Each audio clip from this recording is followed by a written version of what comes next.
Je suis pasteur André Léno, je suis marié, ma femme répond du nom de Esther. Au camp militaire, nous sommes un peu mélangés comme c'est la ville. Bon, au sein de l'église, nous avons, la majorité sont des Kissiens. Et il y a aussi beaucoup de forestiers, Thomas et Loma, ils sont mélangés. Mais nous parlons la langue de la région, de la contrée qui est malinké. Même nos messages sont traduits en malinké. C'est important parce que les groupes ethniques qui se trouvent ici, même ceux qui n'arrivent pas à parler tous français, mais tout le monde peut parler, peut s'exprimer en langue malinka. On a commencé cette église, ça ne date pas très longtemps d'abord.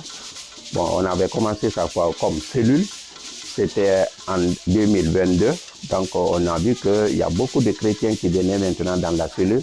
On a demandé l'autorisation à ce que nous commençons à nous ériger en église.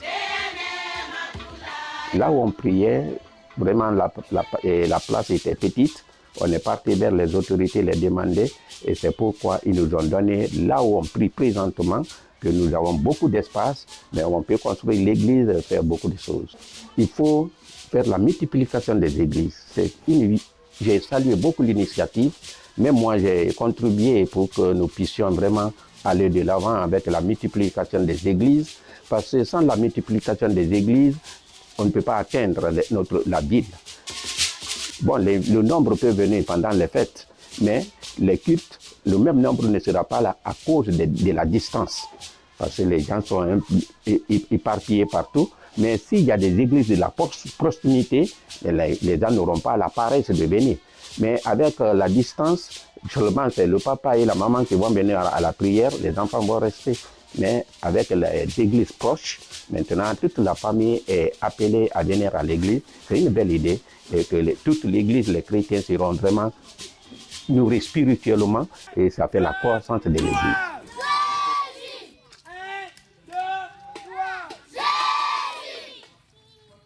Voilà, chez nous ici, avant, ce n'était pas tellement connu l'église, mais aujourd'hui au camp, tous les militaires connaissent l'église. Ils commencent à vraiment connaître les réalités, la vie de l'église. Et si l'église n'était pas implantée parmi eux, ils n'allaient pas connaître. Le leadership, nos églises souffrent beaucoup de ça aujourd'hui. Il faut toujours initier des gens pour le leadership. Et comme là où on est, bon, il y avait des gens qui étaient cachés avant, qu'on les a donné les tâches à assumer dans l'église. Aujourd'hui, qu'on voit qu'ils sont utiles. Ils sont utiles pour le travail de Dieu. À l'église du camp, on a 7 personnes comme ça qui sont là aujourd'hui engagées. Au niveau de la jeunesse, il y a aujourd'hui la chorale qui est beaucoup motivée, qu'il y a une coordination qui les dirige. On a beaucoup de choses qu'on est en train de faire. Au sein même, il y a l'équipe de prière qui est dirigée par M. Eli, Moussa Manzare et aussi M. Claude Dembadouno. Notre rêve aujourd'hui au camp, d'abord, en ce qui concerne l'évangélisation, c'est d'atteindre beaucoup de militaires au camp. Et après eux, on peut aussi sortir dans les quartiers, faire l'évangélisation. Et c'est pourquoi on a commencé même avec les cellules. Donc c'est ce qui fait un peu même la croissance de l'Église. On pense à l'édification, la maturité, l'enseignement de la parole de Dieu aux fidèles. Et c'est ce qui est là comme côté spirituel. Mais côté développement, nous pensons aussi à mettre en valeur là où nous sommes. Parce que si l'Église croisse, ça veut dire qu'elle peut croître spirituellement et aussi physiquement.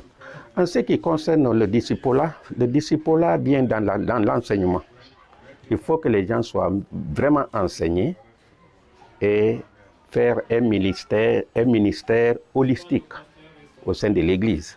Il ne suffit pas seulement d'enseigner la parole de Dieu, mais ce qui peut aussi aider le corps, ce qui peut aussi développer le chrétien à aller de l'avant, financièrement, matériellement, pour le développement de sa famille.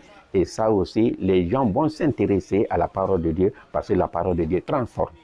Il y a la croissance numérique, mais il y a aussi la croissance spirituelle. Parce qu'à l'heure qu'on est, avant il n'y avait pas une équipe de prière, on faisait la prière collective. Il y a la formation des leaders, il y a la formation des gens qui veulent croître spirituellement, et ça, on est engagé dans ça pour les donner la formation. Et même en ce qui concerne les dons, parce qu'on connaît l'Église par ses fruits, ce qui donne petit à petit, on voit qu'il y a la croissance, ça évolue petit à petit.